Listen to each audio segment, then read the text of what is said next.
Investigators, well, they just might question the honesty of somebody that wears a coat pulled from the lost and found. Fuck this! No, fuck you! Arthur, I don't know which one of you pieces of shit did this, but I've been good to you, and you pay me back with nonstop ass rape!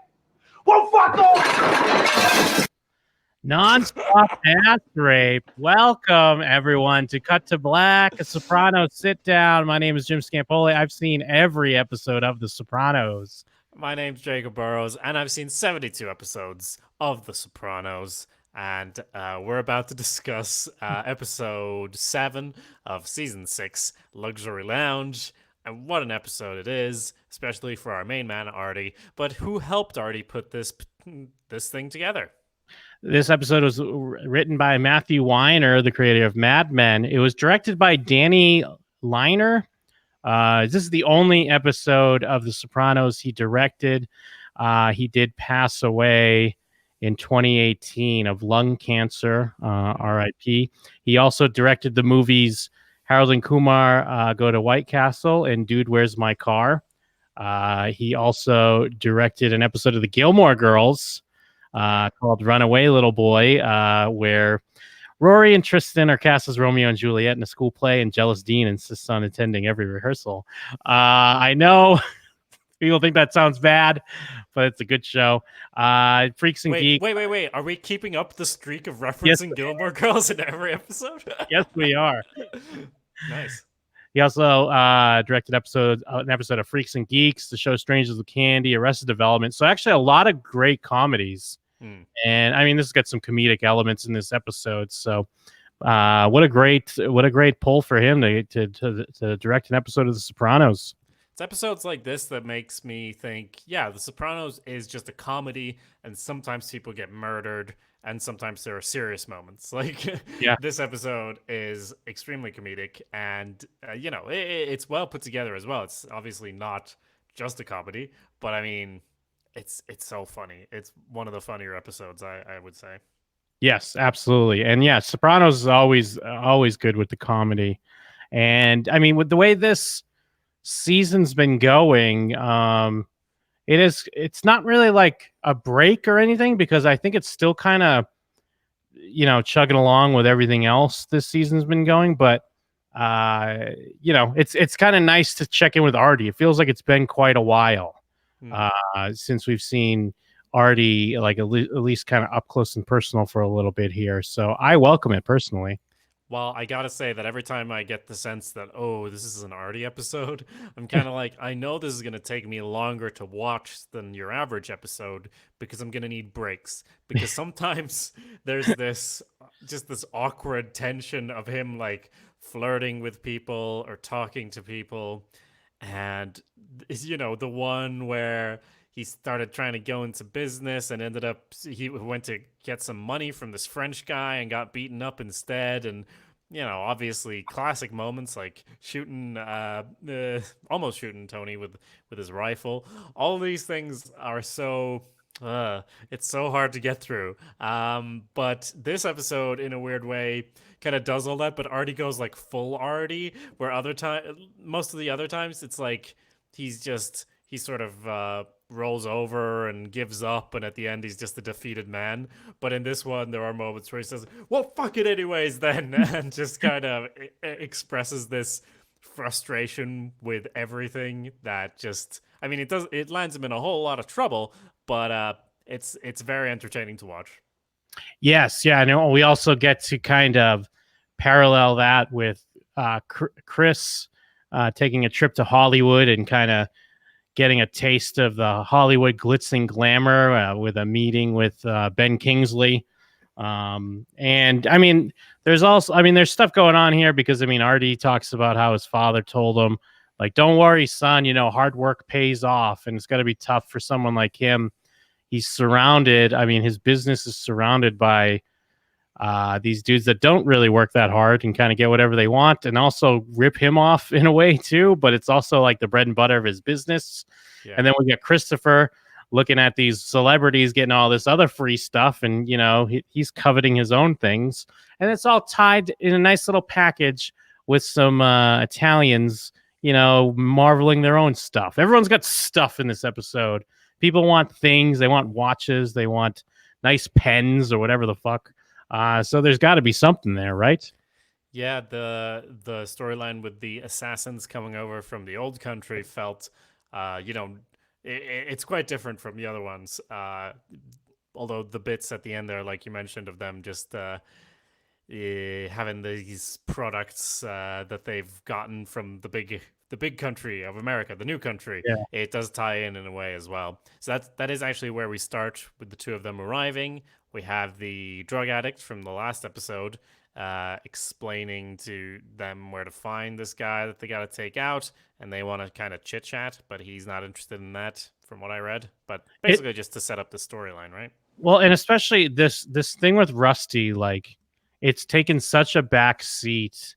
I mean, this is kind of like the main mob story of this episode, and I mean, and it's been building, I guess, for at least like the previous two as well, because it was brought up at the wedding when we were reminded that Rusty exists, and then Johnny was asking Tony about it, and Tony didn't want to do it, and then he did decide to do it in a secretive manner. Christopher thought it was a pussy move at first, but then once Tony beat up Muscles Marinara and showed his alpha maleness, Chris is like, yeah, it's a great idea. And now we finally see these Italians, coming over from the homeland to pull off this murder. But I just like that it's not. I mean, even in earlier seasons of The Sopranos, this would be like much more of a bigger deal. And there's still all this like potential that will this cause beef with New York or problems with Tony and New Jersey and New York. Like the show loves to play with that, but at this point it's like it feels like nothing ever is going to happen, because it's always, what's going on with New York? Are they mad at Tony, or is Tony going to do the wrong thing? Who cares? Yeah, no, and it's not really a big thing at all. And also like the characters we know from the New York side of things are all in favor of this being dealt with in this way. So, it's not super dramatic the way it's handled, which makes sense. Like you said, it would have been maybe a bigger thing a few seasons ago, but it's also like, nah, we gotta focus on this restaurant real quick. And then eventually, when trouble actually does brew, it's because of like someone made a joke, Yes. That's what actually causes problems, not that you murdered someone else or whatever. So, yeah. So we get started with the main storyline here in the next scene, which is in Vesuvio, or Vesuvio's, the Vesuvio. Yeah, you're right. Yeah, Vesuvio. Yeah. So they're in the back room having a big dinner because they've opened the books and let some people in. They've become made men. Remember when Christopher did that? Remember the bird? How time flies. Am I right? Absolutely. Yeah. So, I mean, the basic gist of here is that like Artie's kind of been off his game. But they're waiting for food. You get the idea that the food's maybe not quite as good as it used to be. Phil's making comments. I forget if they mention here or not the new restaurant yet, but that kind of becomes up as a thing. There's the new hotness in Jersey. What's the name of that place? It's I thought I had a note of it here. I'll find it. But yeah. There's a new place. Oh, Da Giovanni's. Da Giovanni's. Okay. Because it's run by some kid who just happens to be great at what he does and have a passion for it and not just keep talking bullshit with customers. Phil Leotardo reminds us that he's still upset. Oh, that's right. Yes. Because he stands up to give a little speech. And it's like, it's an honor to be joined by men as opposed to, and he goes on a bit of a homophobic rant there about the guy who married his cousin, just kind of to remind us that that's still going on, because there's nothing about that in the rest of the episode. It's really just at the start there. And like the new, one of the new made men is like, like the wine makes you emotional, Phil, or whatever. Yeah, Frank Vincent is really great. I watched Casino again recently, and I mean, he's in that. He's in Raging Bull. He's in Goodfellas, and I Like it was almost when Sopranos was announced and it was a show, it was like inevitable. Like, when is Frank Vincent going to get on the show?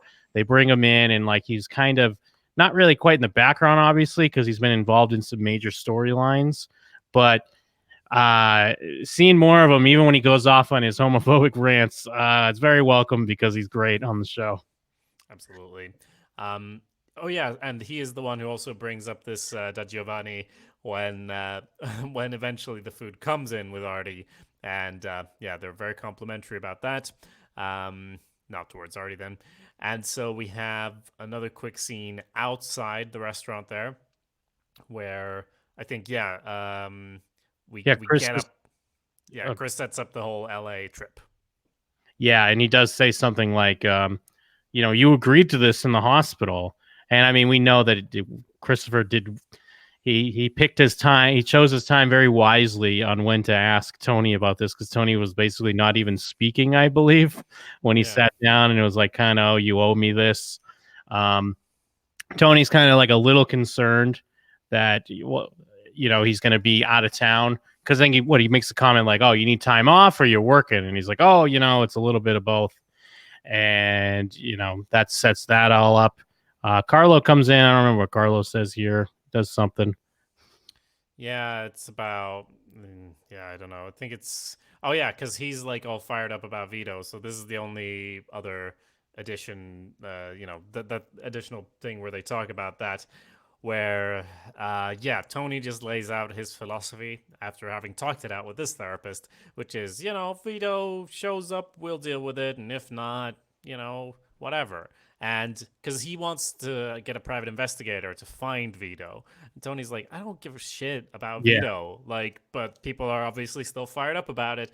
And Tony doesn't want to give the order to kill this guy, I don't think he wants it to happen at all. So he's just kind of like, just chill out about this. But it seems to me like that's going to move ahead with or without his blessing. And then he's going to end up in a position where he has to sanction something, etc. We'll see. Yeah. Then we have Rusty in his driveway. The Italians pull up. They're just playing the, oh, hey, we're dumb Italians. What about the map? And, it's an easy hit. It's nice and easy. They even wait for him to roll down the window. I thought they were just going to start shooting him through the window, but to get him all distracted, the other guy comes around the driver's side, shoots the driver, shoots Rusty. So we got 2 more for the listing. Am I wrong? Yes, we absolutely do. Let's add them to the board. Yep, let me pull it up here. Gazzada Malanga! Gazzada Malanga! Thank you, Jim. I need my fucking, where's my counter? I need my goddamn counter real quick. Yeah, you do. We're at 63 confirmed deaths. I will say as well about these deaths, we recently watched something else that had, in a criminal world where there's you kill someone and then it's like we got to blow it up to hide the evidence or whatever. And then you remember in The Sopranos, granted they're Italian, but they're just like, oh, the guns are clean. You can just drop them there and you can just drive off and it'll all be fine. Yeah. Well, that's what you're supposed to do. I mean, you leave the gun because what are you going to do? Get caught with the gun later? No, leave it there at the scene. That way there's nothing tying you to it. But can't you trace guns, Jim? It's not on a thing you can do. If it's registered, but it's not registered to these guys. But what about the fingerprints on that thing, Jim? Yeah, fingerprints, although I guess if they're from out of the country, they're not going to be in a database, and the police aren't going to search international databases. So it's nice. This is the perfect crime. Just fly someone in international. What about all their DNA, Jim? They got DNA all up in this place. Let's get CSI on this. Nope, we won't, because it's another mob hit, and who cares? You're going to try to pin it on the other mobsters, but you can't. So you have to remember, even if you personally got murdered, they're not going to bring in CSI or anything like that. They don't really care. Not to be cynical, but they don't care too much. Very true, because I'm a foreigner. But in my country, if I get murdered, it would be on the news. It actually would be, probably, but, not in a positive light for me, personally. Anyway, Artie's doing a shit job running his restaurant, just kind of talking shit to everyone, even though, and, I swear there's, at least 8 people in this episode who tell him to stop doing that, and he just refuses. Absolutely not. Maybe until Tony says it. But yeah, he goes up and talks to this guy who's always hanging out by the bar, ogling this girl. Oh yeah, Benny. And yeah, Benny. Well, I love that he interrupts like a guy's in the like these people are having like a good conversation, and he just comes in and just like, oh, and just try to inserts himself in, and we see him making the same like, hey, we're gonna have to put a high chair over the way you're looking at each other. We're gonna put a high chair over here. It always reminds me of remember I think it was the last Artie episode, which is very similar to this, where he got upset at someone who was with the hostess. Remember they were going to bring in the wine spritzers or whatever it was, and he's talking in the mirror like, "Hey, kiss, answer your phone." Oh yeah. That's the French guy, right? Who beat him up. Kiss, no phone pin or whatever he said. He was practicing in the mirror, right? Yeah. And, like I love Artie, and I love the actor that plays him. Like he has like that perfect. I don't want to say splash, because there's a good amount of like patheticness to Artie Buco, but he is just average Joe, and he's just kind of caught up in this world, and he can't catch a break. But even going back to Artie's thing with Charmaine, like remember they broke up, and then they kind of like got back together. And I guess that's very similar to like Tony and Carmilla, but it didn't really, like, we didn't spend a lot of time with that. So I just like that it was almost like, we own a restaurant together. What are we going to do? Get divorced? We'll just stay together, I guess. Yeah, fuck it. I think that's exactly how it went down. And I like that. And I'm also like, there's definitely missing pieces here. And I'm also like, why do you like Artie? Like, what is, because him going back to her, I can see. But like her going back to him, why? I guess it's because they own the restaurant, like you said. But no, she's actually quite. There's a couple of scenes which are actually quite sweet towards him, and I'm like, I haven't seen this like probably ever. So that's nice. Yeah, so we got Benny, Chris, and Murmur hanging out, and we kind of see how Artie makes some comments that Benny's always just sitting there, just staring at this hostess, doesn't order food or anything, just kind of drinking booze. And then we kind of get some clips after that of what Murmur's kind of making collections and doing stuff, I guess, for Chris. This bit confused me because obviously Murmur is his AA sponsor. Yeah. And I guess maybe he mentioned this to Tony early on, that, he's going to be covered. Because, he is basically doing the credit card collection thing and handing that over to these guys who keep wanting people's credit cards. And I thought at first, I was like, oh, this he's an informant. He's going to get, he's going to meet his contact in the FBI or something. And then I'm like, no, he's just doing mob stuff now. Yeah. Because he just kind of hangs out, and now he does mob stuff too. I was like, oh, okay. I guess he does mob stuff now. He's a connected guy. Then we go to Da Giovanni's.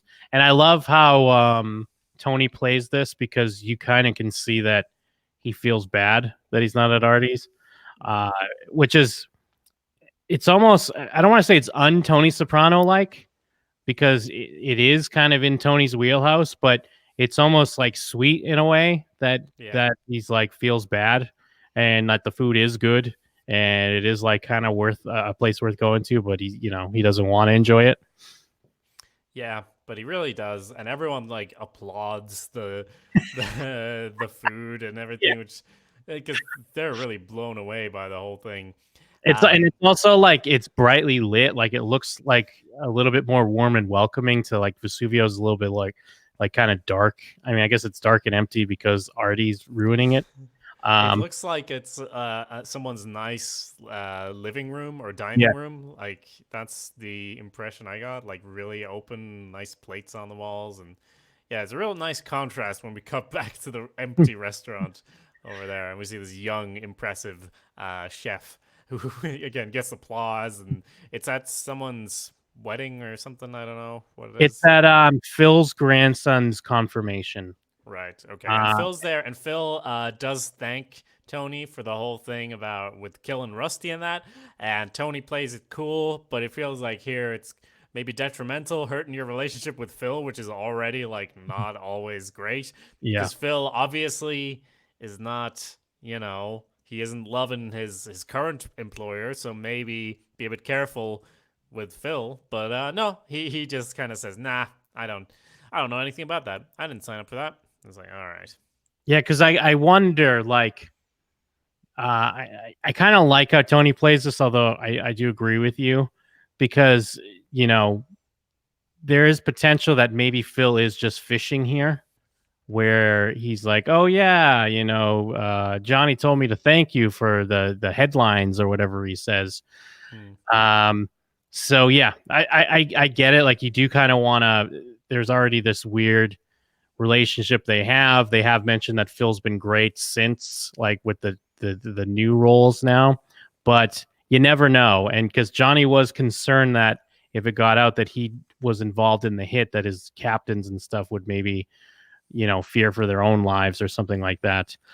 We do get a quick shot. We see Vito Jr. getting bullied for his dad being gay. It's like a quick thing. And like Vito's wife's there, and I guess because she's related to Phil, so it all kind of does make sense. And keeping up appearances. Standard family / family uppercase family politics going on here. That's actually a great point you said about Phil, because after him talking about how his estimation has fallen so much, it's kind of like, well, maybe he didn't want Rusty to die anymore. Maybe he would have been fine with Rusty sowing seeds of doubt and maybe propping Phil up as the new leader or whatever. So maybe it's a good thing not to tell him. But I just read from it him going like, some guys might be a bit offended. Me, my heart's an open book. And it's like, I don't know, because he's obviously offended, I would say. So, and him and Tony, it's not like they're on the best terms because of the whole him denying him from torturing Tony Egg and all of that. So, I don't know. It's an interesting thing going on. It's fun that the least dramatic thing going on in this murder is the actual murder. And what's dramatic is who asked for it and who knows about it and who's going to do what with that information. That's the actual politics going on. Yes, absolutely. Benny's at Artie's at his empty restaurant. Benny's basically like almost getting a hand job at the bar. Kind of. She's like reaching up his leg. And this is classic in the very same way we talked about, back in the days of Carmilla, where Carmilla had a shorthand to a certain extent, where we would understand that Carmilla would pine over a man who wasn't Tony, and it would all play out in her mind and nothing would ever happen. Although, of course, we saw that come much more closer with Furio, and then she did have some relations once they were separated. Yet again, we have like a shorthand here with Artie, where we know he has like this crush on yet another hostess. And it's not done, like, doing it again could almost teeter on like, all right, we get it, it's the same shit. But I feel like there's enough new here, and they do play with it where you understand what's happening without having to over explain it. Like, I love when she says something like, it might be later on, but when she says like, you're so mean to me, and he's like, why? Helping you find that apartment? Teaching you how to drive? Like, yeah, let's get short on it. It's like, yeah, of course that happened. That's the pathetic, like, I'll be friends with her, I'll do all this stuff, and then she's gonna love me or whatever. I just love it. Yeah, it works because at the end there, she is like, well, saying that he looks at her like a piece of meat, and that's been obvious all along, and I never fuck you. And but anyway, in this earlier scene, he lets her know that he's not going to be able to help with the whole green card process, and not going to be able to speed it up. Sorry about that. But I mean, she's still employed, so like, he sponsors her or something, so maybe it just would be fine anyway, just not sped up. But who knows? It's a very stressful process trying to get that green card. It's just such a just shitty move on his part anyways. He's just helping her because he thinks he's gonna fuck her, or like they're gonna get married or something, like whatever he thinks in his head. But now it's like, oh, okay. I mean, it's one thing to be annoyed that, hey, you're supposed to be working, like, please don't give this guy a hand job at the bar. I know she wasn't literally giving him a hand job, but come on. But it's one thing just to be annoyed that she's working, but like he's just doing his Artie thing, or kind of the the friend zone sad guy thing, and now he's gonna not help her just because he's like sad about it. Yeah. And then, so we get to explore his psyche even further regarding this in the next scene, where he's in the Bing and Tony comes over, and the first thing Artie says is like pointing at one of the strippers, like, "You could fuck her, you know?" Yeah. I'm like, and Tony's like, "Yeah, I mean, I'm not 100%, still getting back on track with the old health." And he's like, and Artie just goes on this rant about like guys like me, we come here and get drunk and stare. Best case scenario, we get a dry hump and blow our pants. And Tony's like, "What is this conversation that I've entered into? That I did not agree to this when I came and sat down."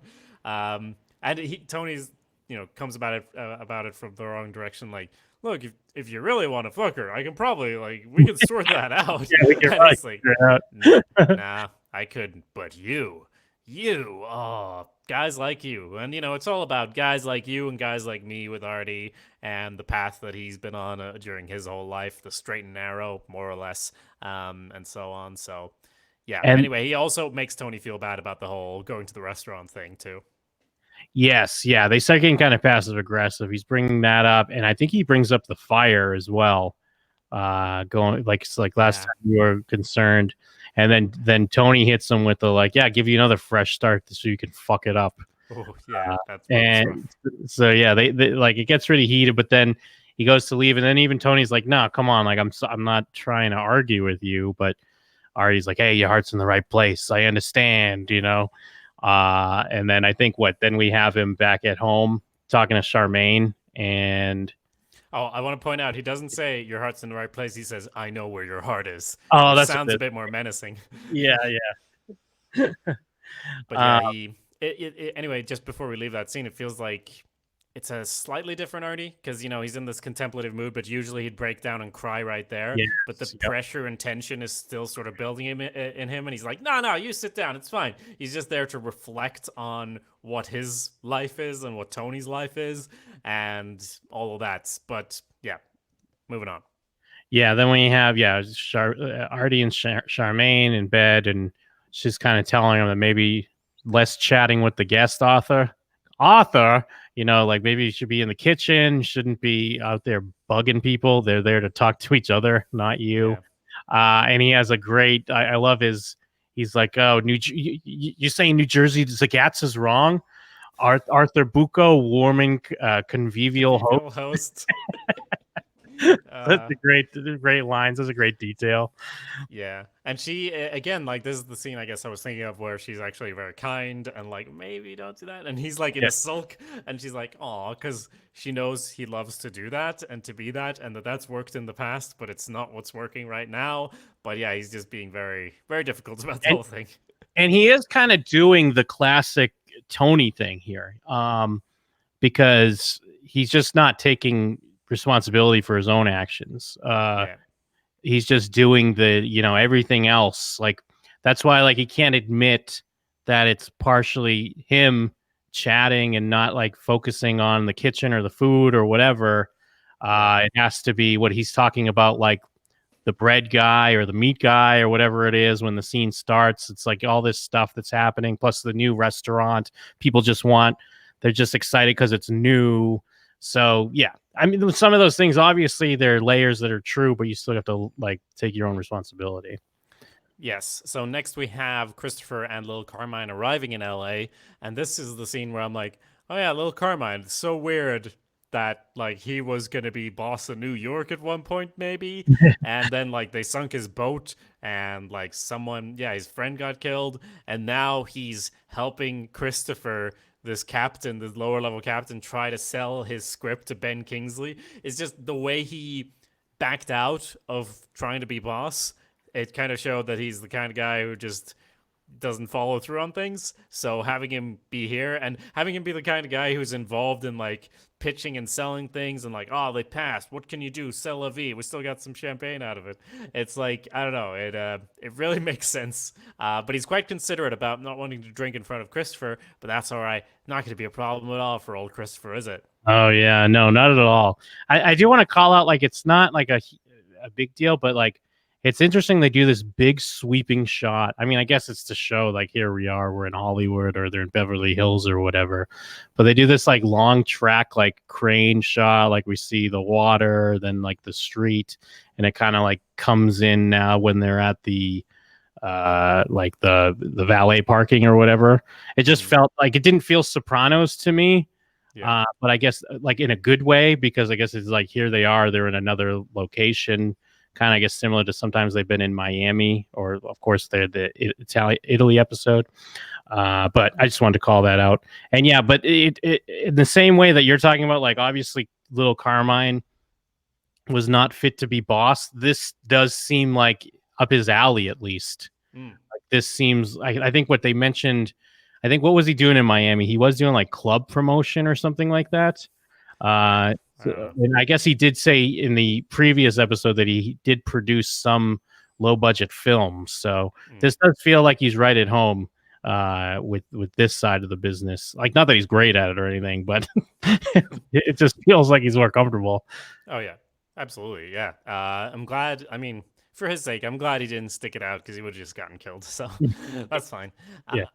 So we have Artie again, another scene with him and the hostess and Benny, where he kind of sees them and walks over, and this time she's already like running away from him as he's coming up because he's obviously acting more erratic and stressed and everything, and basically just gets into his first of many arguments. Well, no, not the first. It's already happened, but yeah. Bit of an argument with Benny about like she's my employee, so this is I tell her what to do. That's what we do. And then Benny threatens him in return, and he just laughs it off like, because you talked so much around that threat, I almost missed it. Yeah. So yeah, but even more tension building here. Yeah, Charmaine pulls him away. And then Artie's trying to take like a moral high ground where he's like, it's disgusting. He's a married man. When it's like he's tried to cheat like so many times. Yeah. And then, then we got Christopher back at the hotel. He's got a hooker and he's got coke. He's in Hollywood, right? Like, if you want to pitch a film, you got to get in the right mindset. Am I wrong? You're totally right, Jim. We need to go to Hollywood real quick.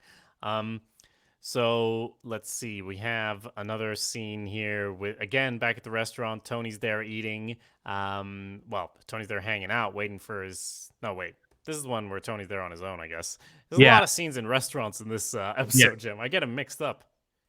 Yeah, I guess. And I think he is just still like waiting for his food. I think Artie has like some excuse or something. And then Tony starts making recommendations, try to help out the business. And then Artie says, want to help? Why don't you pay your tab? And he brings up how, I guess, when Barone was sick, they had a big event there with a bunch of waste management guys. And of course, Tony didn't pay for that, but he paid Pat Cooper, the hired entertainment, of course. And Tony looks genuinely surprised, like he never even thought about that. Yeah. It's like, oh yeah, I do never pay here, do I?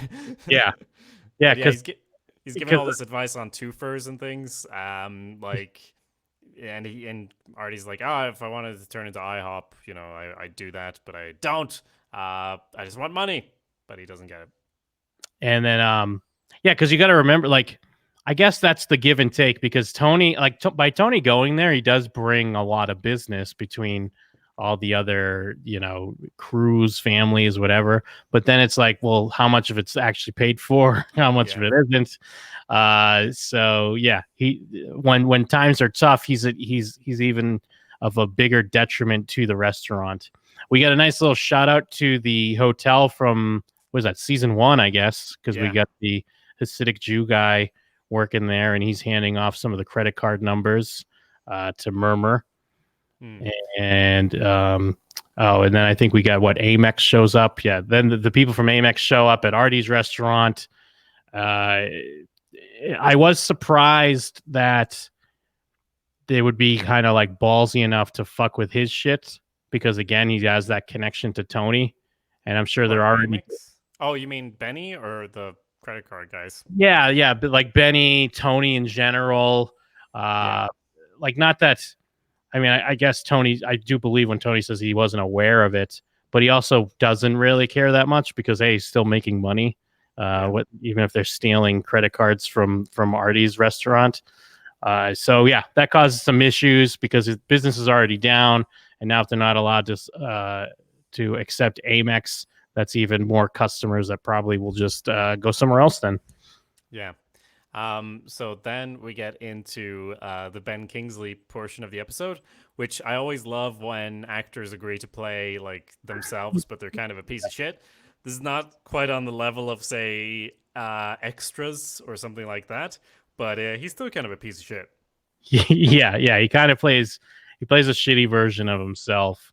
Because he has to take this meeting because what did they say? Something happened with like his publicist or one of his managers. They helped him out. He owed him a favor. And he has to sit and listen to them. Like, of course, like it's not Ben Kingsley's going to be excited for this mob / low budget horror film that they're making about a wise guy that comes back from the dead. And they're like, of course, you're talking. Yeah. No, go ahead. Oh, no, you got it. Oh, I was going to say, you're talking about the blank meets blank that they're doing? Yeah, absolutely. The Ring meets The Godfather. We got a blank meets blank, everybody. Now, if you didn't know, me and Jim have a podcast called Blank Meets Blank that you can find at showswhatyouknow.com. On it, we take two randomly drawn concepts, say much like The Ring meets The Godfather, and then we make up a television show based on those random prompts. And you can listen to the first 3 episodes. The latest one is called Founding Fathers. It's where we pulled out the Brady Bunch and the American Dream, and then we had to combine those into a sitcom. And what we ended up with was Founding Fathers, which is a sitcom, a studio sitcom about a gay married couple who take over a theme park based on the Revolutionary War and the Founding Fathers in general. So that was just based on random input, and it ended up with something really hilarious. And just as absurd as this thing of like, it's a mob movie, but it's also a horror movie with Ben Kingsley, I'd say ours is a little more ridiculous, but not by much. You can find all of that at showswhatyouknow.com or simply by searching Blank Meets Blank on your podcatcher of choice. Oh, man, that was a nice plug. That was seamless. I know, right? But yeah, anyway, he's a piece of shit, which is great. And they meet Lauren Bacall, old school actress. Now, I almost thought for a second, I thought Christopher's like genuine love of film would score him some points here because Ben Kingsley's, he's a little bit not impressed, but like you can tell that Christopher's like, wow, loved your work, love this, love that. And I almost thought that would get him somewhere, and it doesn't really, but it's something. And they do mention that Lauren Bacall was in The Haves and the Have-Nots, and that's kind of what we're seeing through this episode. Not that like these people are destitute like Artie or Chris or whatever, but they see people that have stuff that they want. Why don't I have that stuff? You have it. I don't have it. That's the next scene that they end up in this. I guess this is the luxury lounge, maybe the one where they're just getting loads of free stuff. Yes. And Ben's just, all right. Can I have this one too? Ridiculous, really. Well, I'll have it all. Thank you. And Chris does call his sponsor right beforehand, just kind of murmur, basically says like he needs them out there. Yeah. And yeah, like I love this because I mean, this is like a real thing, right? They, especially like at award shows and shit, you just give celebrities a bunch of free shit so they can be like spotted by the paparazzi or be at a photo shoot or something with your item, and that's great marketing for you, correct? Well, I don't know. In my generation, they just send free shit to YouTubers. So the next generation, I'm sure it's all on Instagram or Snap, what have you.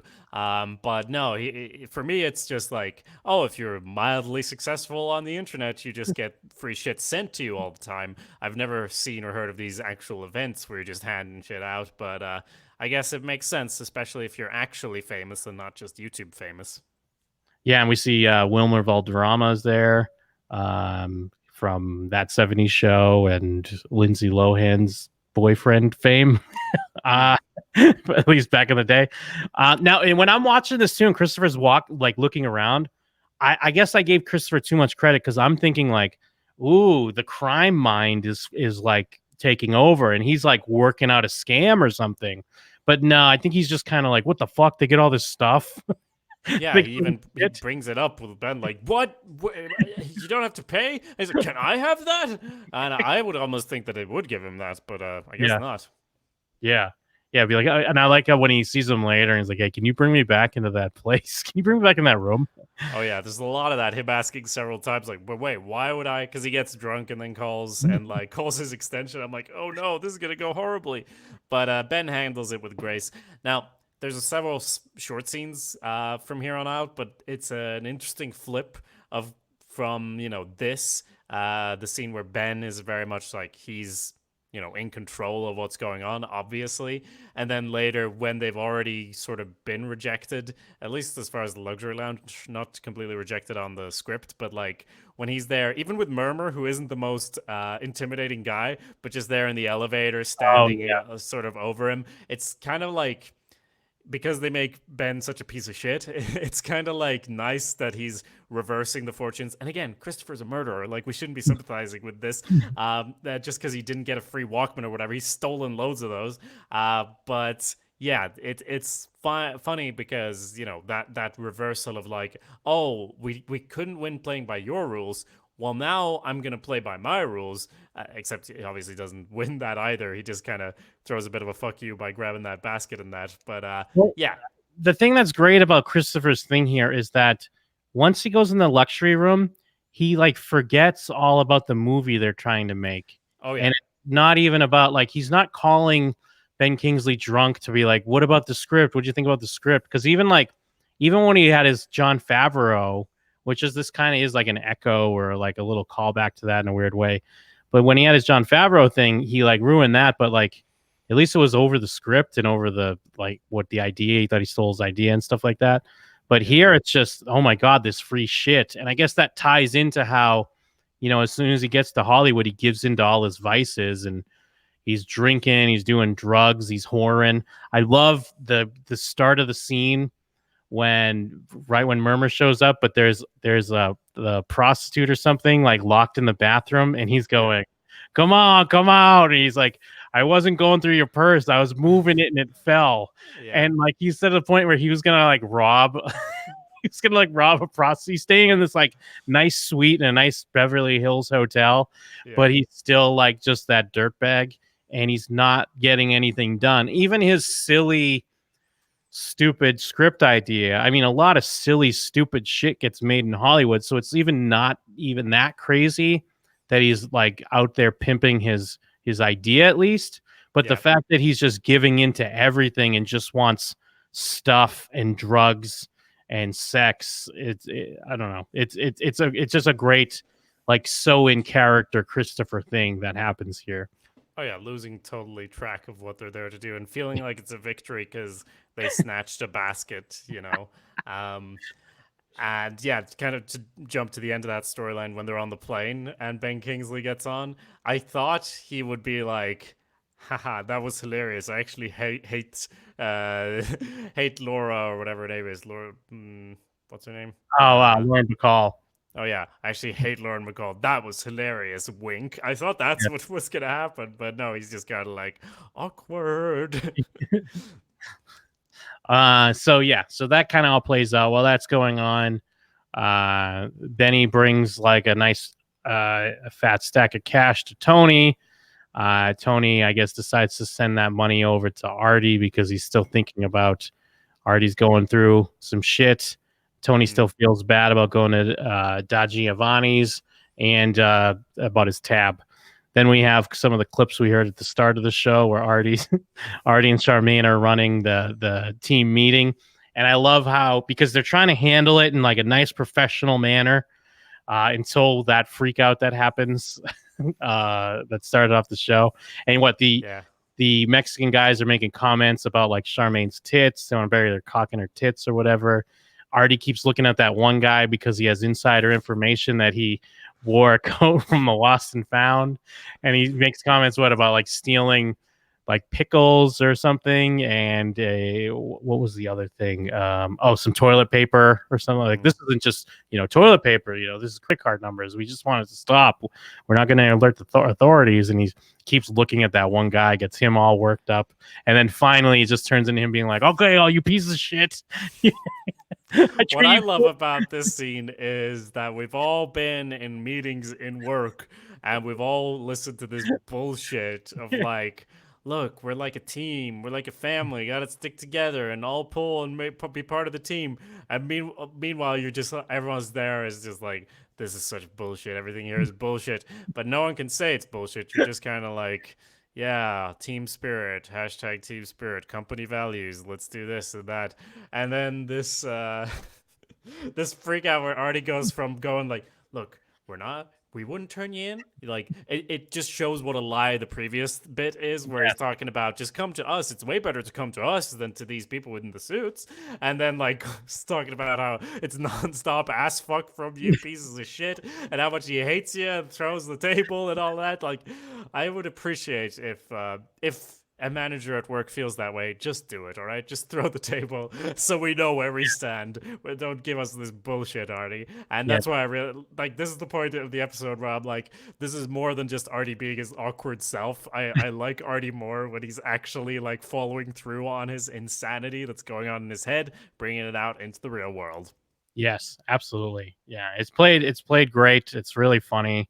And then we have Martina and Benny kind of confirms.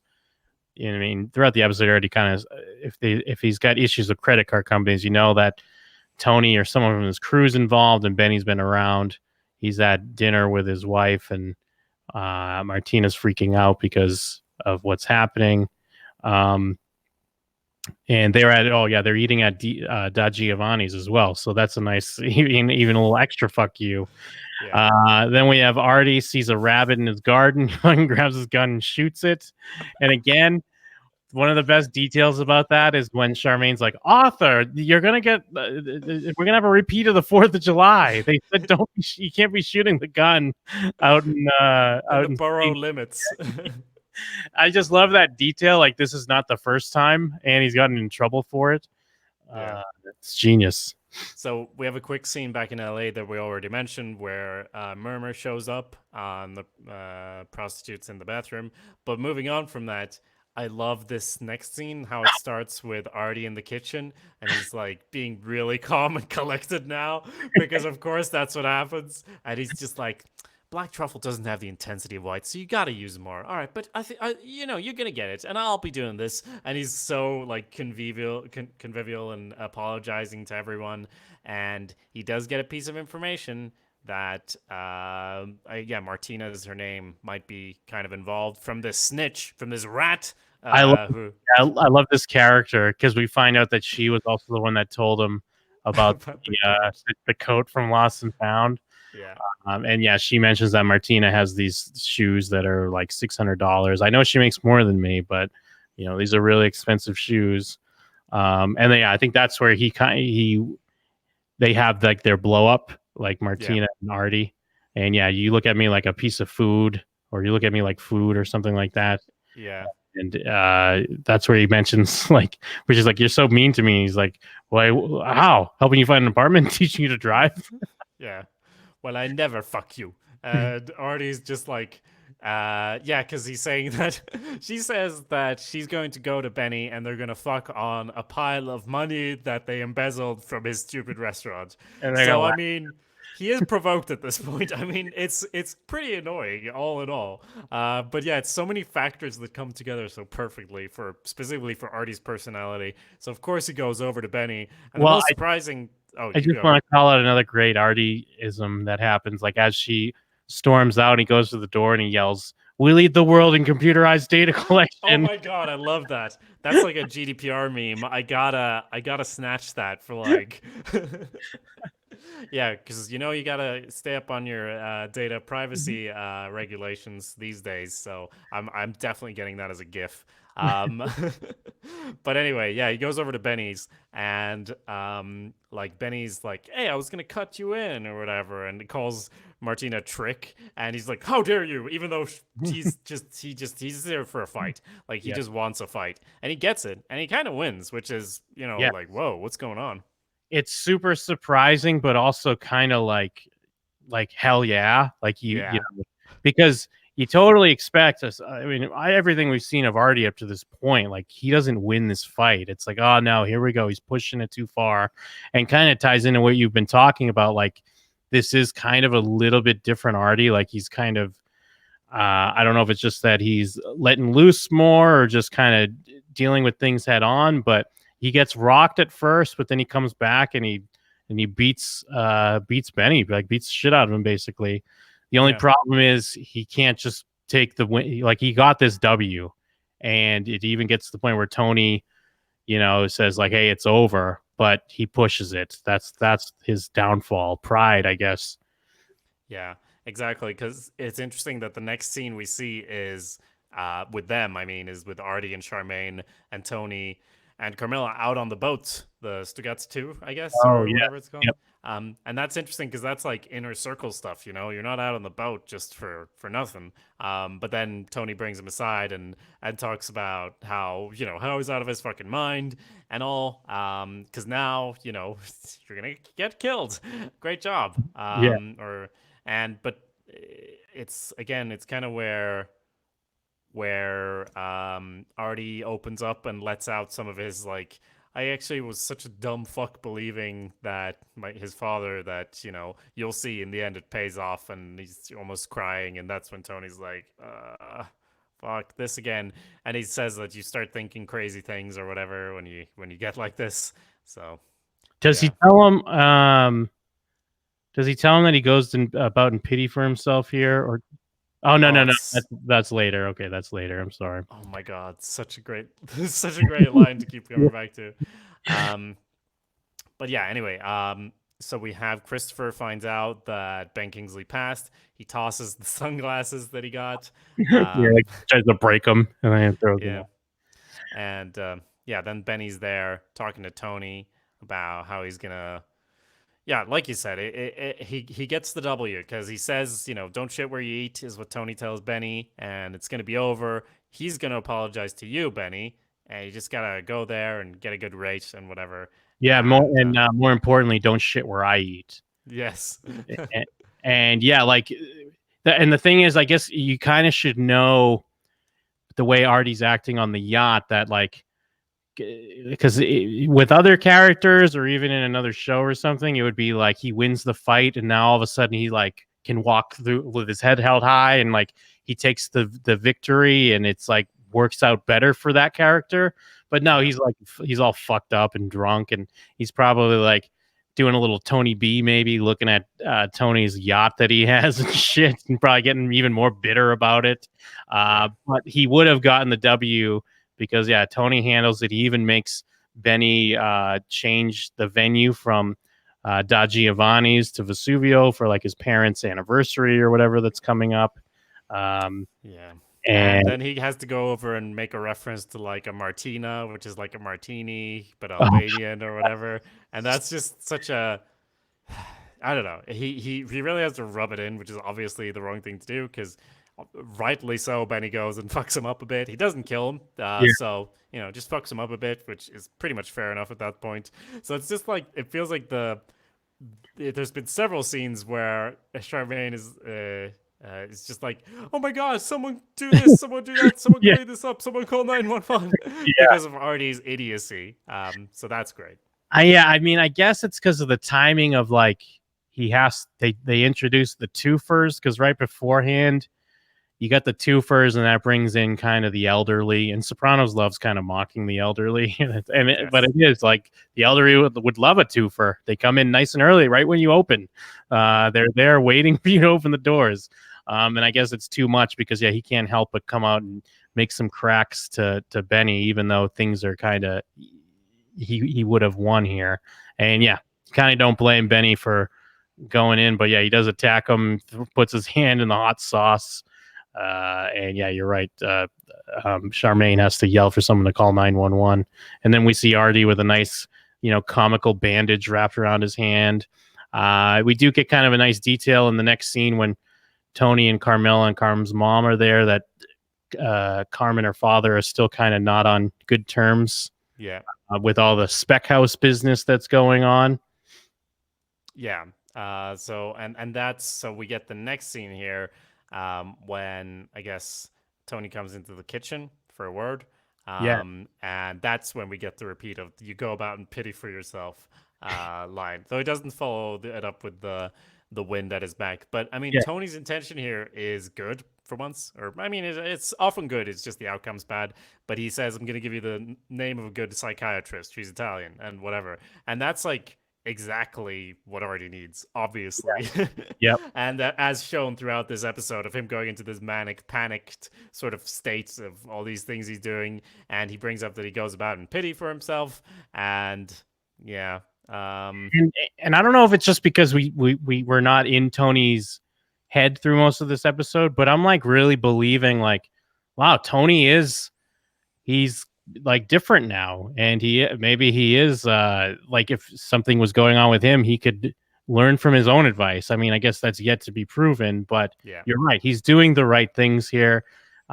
He's making proper recommendations, and the line actually works. Like Tony is one to use lines incorrectly or in wrong instances, but this is kind of like a good example. I love how he brings up the season 1 finale. When they talk about how they came in from the storm and him and his family and stuff like that, and it's the only place they wanted to be. So good stuff. And I really love the breakthrough. I read it as a breakthrough anyways, when Artie is like finding his passion again and kind of busting out his grandfather's cookbook or whatever. And he gets to pull out the rabbit he killed, and he's back in the mode. He's back into what a young Artie Buco was probably out there hustling to get his own restaurant. Yeah, that was a really lovely end to the episode. But it's The Sopranos, and I don't think he will change. So, but it's great to have at least that one moment. Because I also love the reference to season 1 from Tony there, and. Yeah, he tells him, he does this heartfelt speech, and Artie's still kind of like, why don't you go to Da Giovanni's then, or whatever. So, and that's when Tony's like, all right, stop with the corny jokes at least. That's somewhere to start. Because Tony keeps his cool throughout this, even though he's fucked with like his income and whatever. Like, Tony does seem more relaxed in general. He doesn't want to kill Vito just because he's gay, and he doesn't want all this bullshit to happen where he eats. He just kind of wants to take it easy, and Christopher not to go off to LA and get shit fucked up, because that's the next scene, him arriving with all this stuff from the basket, which we skipped over, but I mean, great scene where where they rob the basket as a sort of symbolic thing more than anything, obviously, of going like, fuck you, LA. He gets to punch an old lady. It reminds me of it's very reminiscent to me of when Jerry Seinfeld steals the rye bread or whatever from the old lady in the street. He doesn't punch her or anything, but just kind of struggling with an old woman to steal something. It reminded me of that. I do like that when it all comes down to it, Tony's really not that impressed with the stuff. Yeah. Like, it's like, here's a trip to Australia or something. He's like, oh yeah, 20-hour flight. Who cares? And then he looks at like a watch or something and just kind of go, okay. He's kind of digging through the bag a little bit. Nothing really that impressive. And that's kind of what they have to show for it.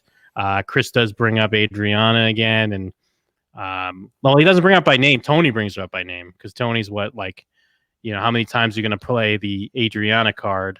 So I guess Tony hasn't fully changed because obviously that's a big deal to Chris. Yeah, that's the end of the scene, and it's kind of like that's him going like, all right, you got your little trip, but you couldn't do it. You failed. You're not going to bring in loads of money from this film. Like, stop trying to get preferential treatment just because of that one thing, even though it's a huge thing. And yeah, then we get the kitchen scene where young couples come out of the rain, and he takes out his old cookbook and all that we mentioned, and it's really nice. And then we get the two Italians on the way back to Italy. Yeah, and did you see David Chase himself in that scene? I did. I mean, I didn't notice at first, but I'm aware David Chase is there, and it is great that he of course he did. He obviously appeared as an Italian man originally, so it's great to have him on a plane back to Italy because it's like, that could be the same guy. Yeah, I guess it's got to be the same guy, right? To me, it was almost distracting, but I guess it's only because, obviously we've been doing a show and I read about him a lot and see stuff with him, so I'm like, oh, David Chase, come on, dude, you got to be in the fucking scene. But yeah, he's the same guy. That's the commendatory. Yeah, it wasn't distracting to me. But after the fact, like, yeah, there's the commendatory. Anyway, yeah, very comedic episode. Like you said, it's not really a break as such, but it's, after all this life and death stuff going on. I mean, granted, we've had some stuff in between too, but it's very, very serious opening to the season. And this is a change of pace from all that, and a welcome one, I'd say. Yeah, and I mean, it still plays in because, like, it really is come down to, like, the theme of this season is kind of like getting out of whatever that might be. Whether, Vito's trying to get out. We had, I forget the guy in the first episode's name who had to kill himself. Was it like Eugene or something? And it was Eugene. And then Christopher, even with Hollywood, that's always been a thing potentially that he could leave for. And I mean, Tony, Johnny Sack trying to get out of prison. Yeah. And I mean, Tony, I guess, kind of get out to be like a new person in a way, or, there's a lot of stuff. It all kind of ties in. It's definitely like a lighter episode because even though Sopranos is always pretty funny, yeah, they definitely lean more into the comedy, but I think it's kind of welcome. But yeah, I've been really, because as we get into this, like, I mean, I guess we're well past the back half, but between like 5, 6, and 6B or 7, whatever you want to call it, I have not seen these episodes, like, I think outside of maybe just once. So there's a lot of stuff that I've forgotten and not familiar with, but I'm really enjoying this season so far. Well, as am I. So not too surprisingly, I'd say, are you enjoying this season? Why not share your thoughts at showswhatyouknowshow@gmail.com, or maybe leave your thoughts in a review on Apple Podcasts. That would be much appreciated. Beyond that, we did mention Blank Meets Blank, which you can find at showswhatyouknow.com. We also just did an episode on El Camino, the Breaking Bad movie. You can find that as well at showswhatyouknow.com, and the main Shows What You Know feed, which has Cut to Black and all our other programming as well. All of that, again, can be found at showswhatyouknow.com. Is there anything else, Jim? Well, I mean, of course, please review the show. Please tell a friend. And there's just one more thing left. Oh, what's that? Cut to Black. And we are out.